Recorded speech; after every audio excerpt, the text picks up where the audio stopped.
6 to 7% of children have ADHD, attention deficit hyperactivity disorder. And these kids, of course, grow up, but they do not grow out of ADHD. Yeah. Leah Sarich, our health specialist, joining us now. And the adult picture of ADHD, I'm imagining, is much different than it's kids. A little different for sure, because that one part, that hyperactivity part, some adults do in fact grow out of that part of it. So they'll grow out of the hyperactivity part, but they certainly do not grow out of the actual diagnosis and what they have. Okay. So let's look at the numbers. So first of all, you were saying yes, so 6 to 7% of children. So as adults, the number goes down just a little bit to 4 to 5% of adults have ADHD. But let's just put that in context. So let's say we live in a city of 1 million people. That's 40 or 50,000 people walking around Calgary that have adult ADHD. 1 in every 20. Exactly. Yeah. So that's a lot of people.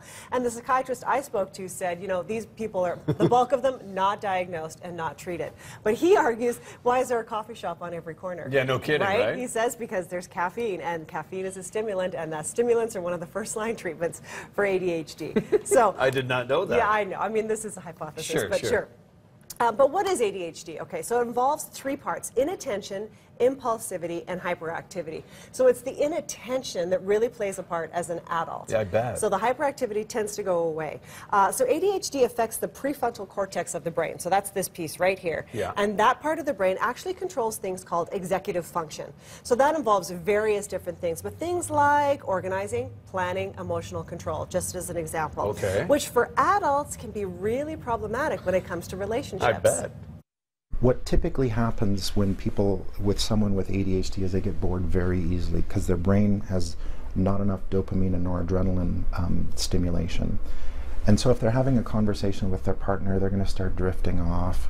And that's experienced by the partner as like, hey, wait a minute, like, don't I matter? And then let's say that their partner says something that sort of tweaks their interest. Since there's very little space between the urge to do something, the actual doing of it, they're going to start blurting things out, and they're going to say, oh yeah, this, and this happened. And that's experienced by the person that on the receiving end is not only confusing, but incredibly invalidating, and they feel like they haven't even been listened to. Which you can imagine would be very problematic in a relationship. Of course it would, Of course. So Dr. Adrian explains adults with ADHD don't have a problem with focus, actually, but they have a problem shifting focus. So they get really hyper-focused on one topic. Sure. And then all of a sudden another topic comes up, and they shift their focus over here. So they're jumping around. So they're jumping around. So they have difficulty staying focused in one thing. It's the shifting of the focus that's the problem. So it's really challenging, for example, to hear what their partner is saying. There's also difficulty putting themselves in someone else's shoes, and that's abstract thinking. That falls under that executive function part. So that can also be a challenge, especially in a relationship. It can also be a challenge in the workplace with executive functioning when planning, organizing, sequencing, those kinds of things. So if that doesn't work, that can be a problem, part of a job. Here's a great example, he said. So for example, for the interview that I did with him, we had to book the interview, book a time, get in a truck, put a camera in the truck, and get over to the Foothills Hospital. So let's say you've got ADHD. That sequencing may not happen the way it's supposed to. So say you still book the interview, and you can still get to the foothills, but you forgot the camera. So then you have to go back, and so you can see how it would be problematic in the workplace, right? So if you get that sequencing wrong, huge problems. That said, there are very good treatment options for ADHD. So once you've got a clear diagnosis, that's always where you have to start. The first-line treatment then is medication, and that starts with those stimulants. What the treatment options are is the stimulants. The stimulants are going to be your first go-to option. They are, in terms of their efficacy, their ability to have an impact, it's huge. This is the closest thing to pharmacological magic that I ever get to. I've had patients that within a day, they come back and they're like, oh my goodness, like, my life is revolutionary. It's different. Isn't that amazing? Wow. Yeah. So they're looking at a 70 to 80% response rate when it comes to these medications. 70 to 80? Yeah. So when it comes to, like, as he said, pharmacology, this is big, this is huge. So that's great. And he said, you know, when you look at relationships, for example, when it comes to people with adult ADHD, once a partner has been treated with a stimulant for about 3 months and their brain is settled into it, they've got the right dosage, this is when the partner starts saying things like, oh, you know, you're such a better listener. I feel so much more connected to you. So this is what happens when these people get treated, right? So that's a huge difference.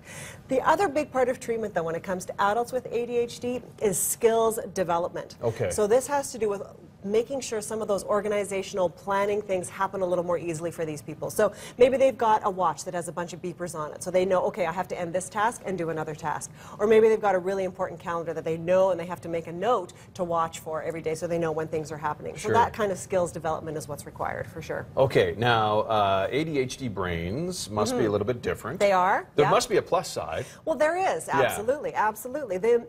In fact, Dr. Adrian says the ADHD brain is an amazing brain. He said it's really, really cool. So these are really highly creative, very interesting people.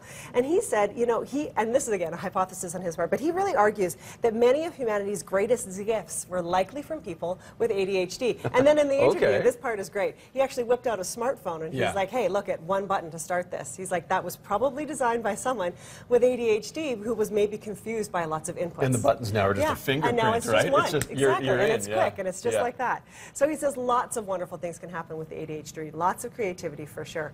But the goal, of course, is to get more people diagnosed and treated, because then you've got a better, more well-functioning society. What about what's going on in society right now with everyone on their phone and then jumping onto your iPad and all that stuff? Right, so we are a highly distractible society for sure, but ADHD is something real. I mean, they can show this when they put these people in a functional MRI and they do some scans. They can put them in the MRI, they can do one thing with a test, and it doesn't work. It takes them, you know, like half an hour. If they get treated, they put them back in the functional MRI, take a look at the brain, and in fact, it works. There you go. All this will be on Leah's blog. You bet. It'll be on Leah's blog, breakfasttelevision.ca.